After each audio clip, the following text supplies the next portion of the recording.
ಇರುವಂತಹ ಸ್ಥಳ ಚೋಳ ಅರಸರೆಂದುಕೊಂಡಿದ್ದೇವೆ. ಬಂದಂತಹ ಕಾರ್ಯ ಪೃಥ್ವಿ ಪಾಲಕ ಕೇಳು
ಭೂತ ಭವ್ಯ ಭಾವನಾತ್ಮಕಗಳಿಗೆ ಕರ್ಮ ಸಾಕ್ಷಿಯೋ ಜಗಚ್ಚಕ್ಷಿಯೋ ಆದಂತಹ ಶ್ರೀ ಭಗವಾನ್ ಶ್ರೀ ಸೂರ್ಯನಾರಾಯಣ ಮಡಗಳಲ್ಲಿ ಮುಗಿದರೂ ಸಹ ಮತ್ತೆ ವಿರುದ್ಧ ದಿಕ್ಕಿನೆಡೆಗೆ ಉದಯಿಸಿದ ಇದಲ್ಲೇ ಉದಯಕಾಲ. ಹಾಗೆಯೇ ಚೋಳ ರಾಜ್ಯದ ರಾಜನಾದಂತಹ ನಾನು ನಮ್ಮ ಪರಿವಾರಕ್ಕೆ ಜೀವನಕ್ಕೆ ಜ್ಯೋತಿಯಾಗಿ ಸೂರ್ಯ ಲಕ್ಷ್ಮಿಗೆ ಸಾಕ್ಷಿಯಾಗಿ ಈ ಸಭೆಯನ್ನು ಸೇರಿದ್ದೇನೆ. ಆಹಾ ಆಹಾ, ನೋಡಬಾರದು ಈ ಸಭೆಯನ್ನು. ಇಂದ್ರನ ಅಮರಾವತಿಯಂತೆ, ಕುಬೇರನ ಅಲಕಾವತಿಯಂತೆ, ಮಹೇಶ್ವರನ ಜಟಾಜೂಟದಲ್ಲಿ ರಾರಾಜಿಸುವಂತಹ ಚಂದ್ರನ ರೇಖೆಯಂತೆ ರಾರಾಜಿಸುತ್ತಿದೆ. ಇದಕ್ಕೆ ಕಾರಣ ನಾನು ಮಾತ್ರ ಅಲ್ಲ, ನಮ್ಮ ಪ್ರಜಾ ಪರಿವಾರದವರು ಸತ್ಯ. ಮತ್ತೊಬ್ಬರ ಸಂಪತ್ತನ್ನು ಇನ್ನೊಬ್ಬರು ಬಯಸುವುದಿಲ್ಲ, ಜೂಜಾಡುವವರಿಲ್ಲ, ಕಳ್ಳತನ ಮಾಡುವವರಿಲ್ಲ. ಹಾಗಾಗಿ ನಮ್ಮ ರಾಜ್ಯದಲ್ಲಿ ವಿಧವೆಯರ ವಿರಸವೇ ಇಲ್ಲ, ರೋಗಿಗಳ ಆಕ್ರಂದನವಿಲ್ಲ. ನಮ್ಮ ರಾಜ್ಯವೆಲ್ಲವೂ ಸಂತೋಷದಲ್ಲಿ ಕುಣಿಯುತ್ತಾ ಇವೆ.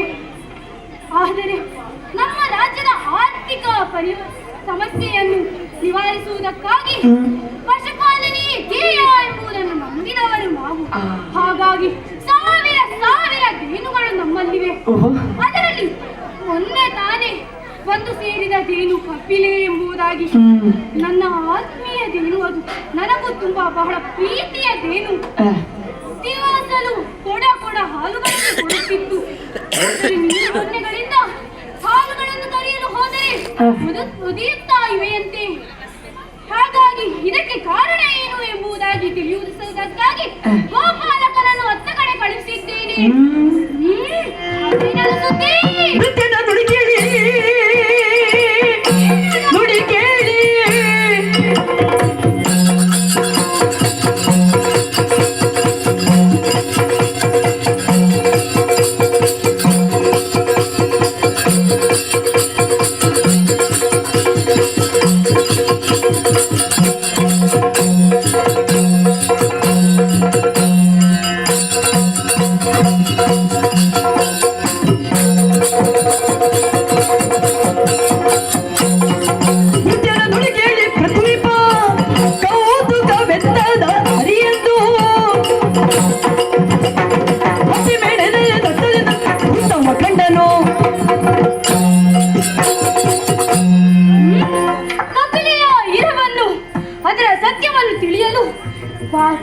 ಗೋಪಾಲಕರನ್ನು ಕಳುಹಿಸಿದೆ. ಆದರೆ ಇದೇನಿದು ಸುದ್ದಿ? ಅಲ್ಲಿ ಹೋದ ಗೋಪಾಲಕ ಅಳಿದನಂತೆ. ಶ್ಶೇ, ತಪ್ಪು ಮಾಡಿಬಿಟ್ಟೆ. ಆಳನ್ನು ಕಳಿಸಬಾರದಾಗಿತ್ತು.